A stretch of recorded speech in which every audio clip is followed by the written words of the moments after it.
करे वाला ऐसन मरद ना पाइबो, मान जाइबो लोहा जहिया मांग भरवाइबो।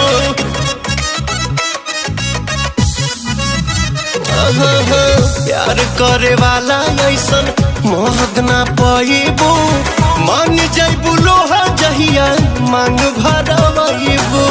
जाना तानी छोड़ देबो मस्त